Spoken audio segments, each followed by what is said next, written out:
Hello students, today's topic is executive or administrative courts in the state. Revenue courts in the state. What is the hierarchy of the administrative or executive courts plus revenue courts in the different states? First is governor of the state. He is the topmost executive head of the state government. Governor is appointed by the president. Governor is the constitutional head of the state. Executive power of the state is vested in the governor. But actually it is exercised by the chief minister. So after governor comes the cabinet chief minister of the state. Chief minister is the real power head of the state. He exercises power in the name of the governor.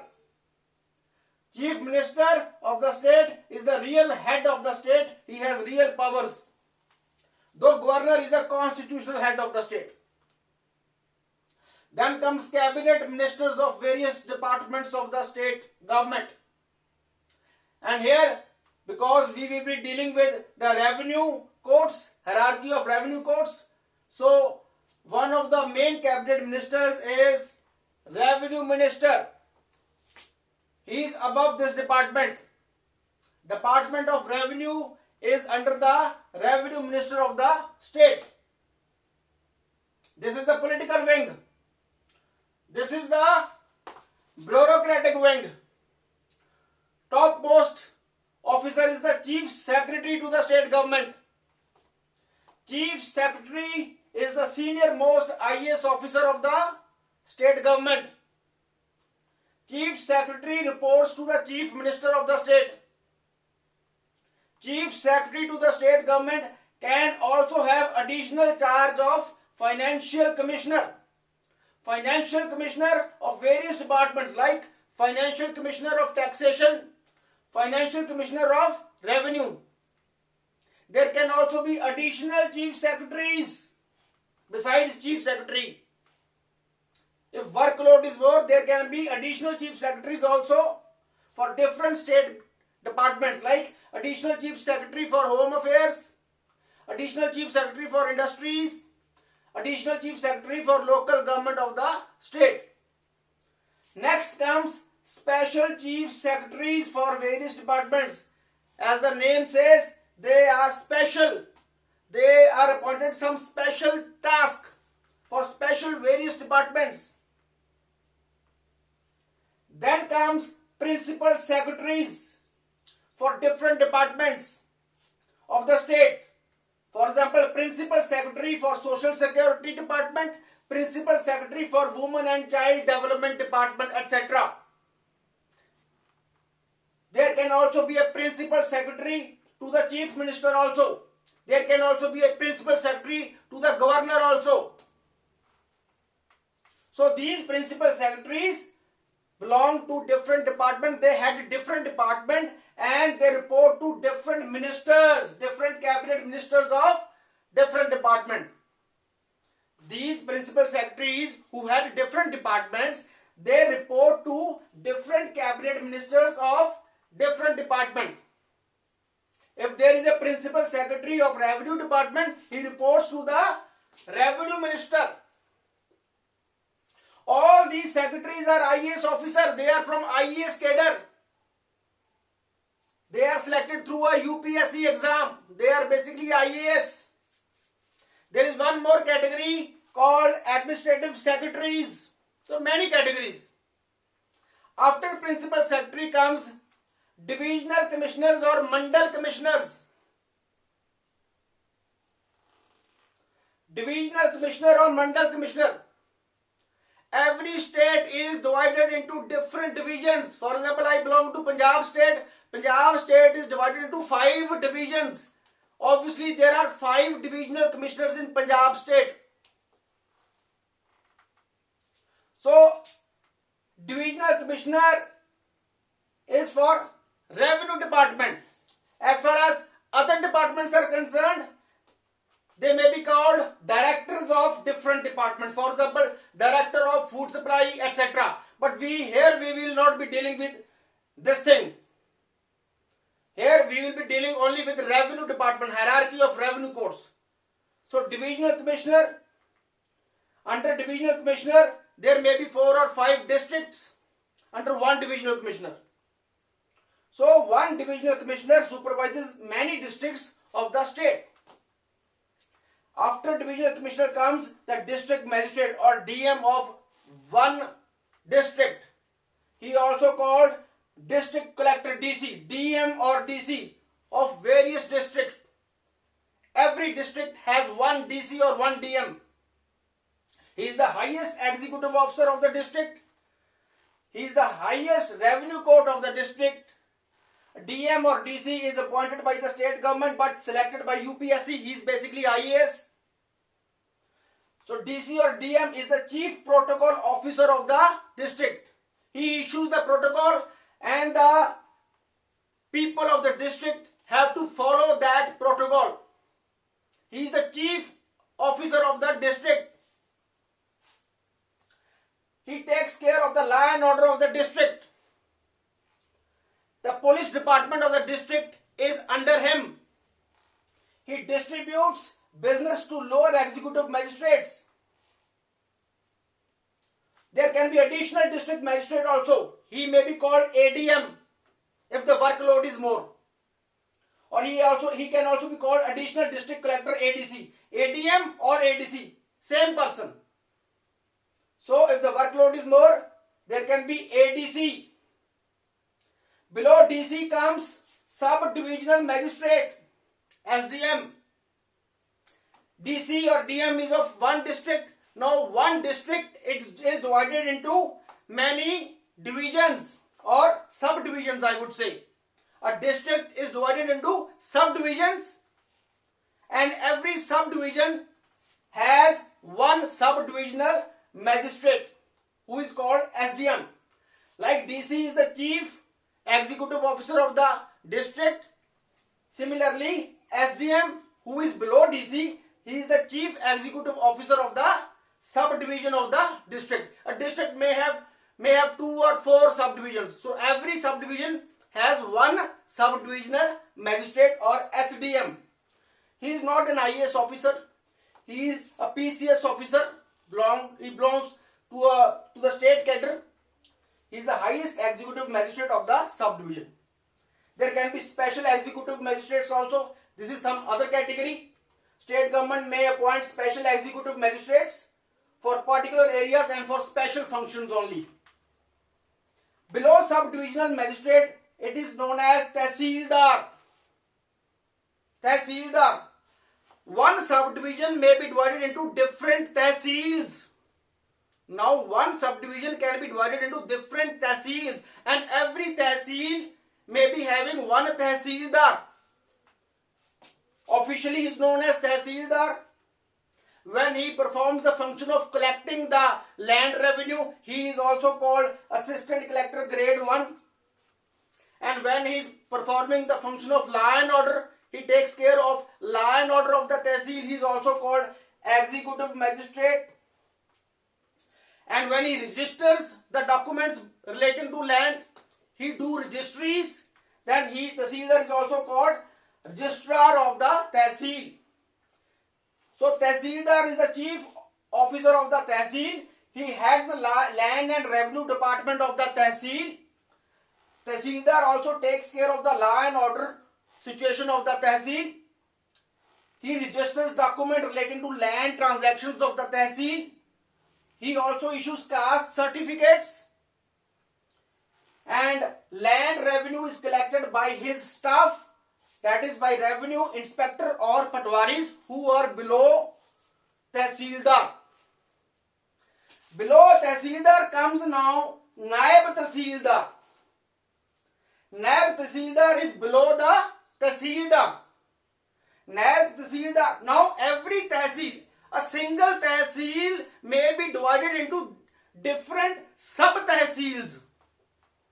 A single Tehsil may be divided into different sub-Tehsil and every sub-Tehsil has one Naib Tehsildar. So, Naib Tehsildar is the chief executive officer of the sub tehsil. Officially he is called Naib Tehsildar, and when he performs the functions of collecting the land revenue, he is also called Assistant Collector Grade 2.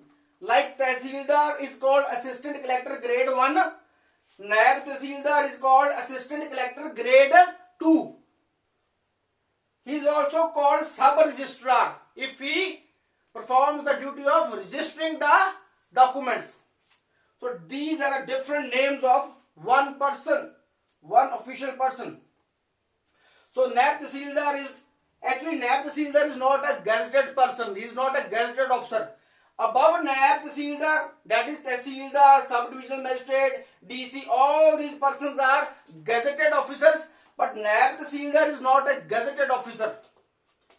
Naib Tehsildar gave decisions on intikals. You may be knowing what is intikal. Naib Tehsildar is the chief officer of the sub tehsil. Naib Tehsildar takes care of the land order of the sub tehsil, and he also registers document relating to land. Below Naib Tehsildar comes Kanugo. Kanugo is below Naib Tehsildar. Kanugo is appointed by the district collector or DC. He can also be removed by DC. There are about 30 to 40 villages under a single Kanugo. About 10 patwaris work under the supervision of single Kanugo, maybe more also. And various villages of the tehsil. Various villages of a single tehsil are divided into different Kanugoi halkas. Below Kanugo comes the official known as Patwari. He is very popular official, Patwari. He does all the field work. He is also called Sub-Registrar. Naib Tehsildar is also called Sub-Registrar. But sometimes Patwari is performing the functions of Naib Tehsildar. Sometimes when he is registering the documents, then he may be called Sub-Registrar. Otherwise, Patwari's main work is to maintain land records of the villagers. Main function of the Patwari is to maintain the Jama Bandis of the villagers. Jama Bandi is a book of records of the land owned by different persons of the village, and he has to maintain the Jama Bandi or land record up to date. So Patwari is answerable to Kanugo, Tehsildar and Naib Tehsildar and DC. All these persons can summon him and they can investigate into his work. A single Patwari is connected with lands of 2 or more villages. So a single Patwari is allotted 2 or more villages, or 2 or more villages may be having a single Patwari. So he does all the field work and whenever Girdavari is there, he has to be there. He performs the Girdavari of the land. Patwari is also appointed by DC, but Patwari is selected through the written exams of the State Selection Board of different states. Below Patwari comes the Nambardar. Nambardar is also appointed by DC. He can also be removed by DC. There is no entrance exam for a Nambardar. He is a well-known person of the village. He may be a big landlord. So basically he knows every person of the village. So basically he collects the land revenue from the landowners and deposit in the government treasury. This was his main work during British times. I hope so he is doing the same work now also. Nambardar is also a witness in the court. During the court proceedings, if any person of the village is involved in the case, or if there is registry, there is a registration of document, he want to sell some document or he want to buy some document, so there is a need of a witness who identifies him in the court, in the Tehsildar court or district court. So Nambardar performs this function of the identifier. He becomes a witness and he identifies the person before the Tehsildar court. This is his main function. He says to the court that I know this person personally, and this is the main function of the nambardar. He is not given any regular pay by the government, but he may be given a token pay every month. And there is no office room for the nambardar. Okay. Up till Patwari, they may be having different office rooms, their own personal office room. But nambardar is not having his own office room. Below nambardar, there is chowkidar. You all know who is a chowkidar. He helps the Patwaris and other officials in their field work. When the Patwari is performing girdavari of the land, chowkidar is besides him. He helps chowkidar to locate the land. Chowkidar helps the Patwari to locate the land. Chowkidar helps the Patwari to identify the persons. So basically he is near the Patwari during the field work. He helps the Patwari and other officers. He also hands over the court summon to the required persons, because he knows every person of the village. A chowkidar is also appointed by DC. A village may be having one or more chowkidars, and there is no office room of the chowkidar.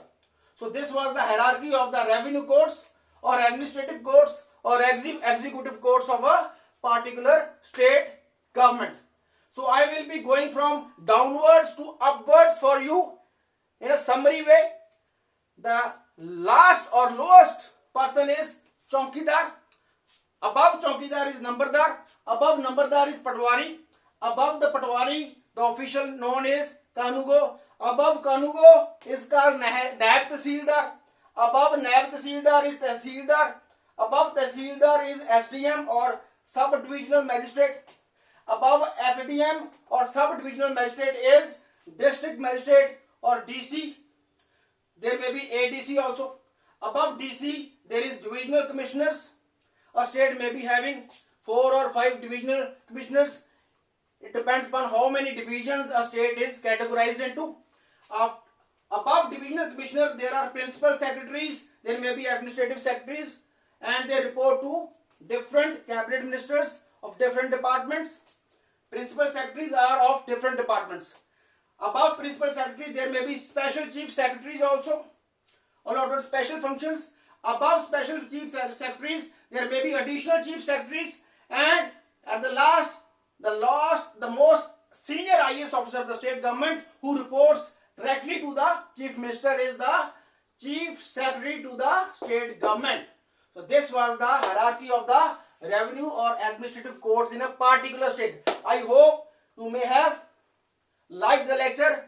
So subscribe this channel and share the videos as much as you can, so that I can put more and more videos for you. Thank you very much.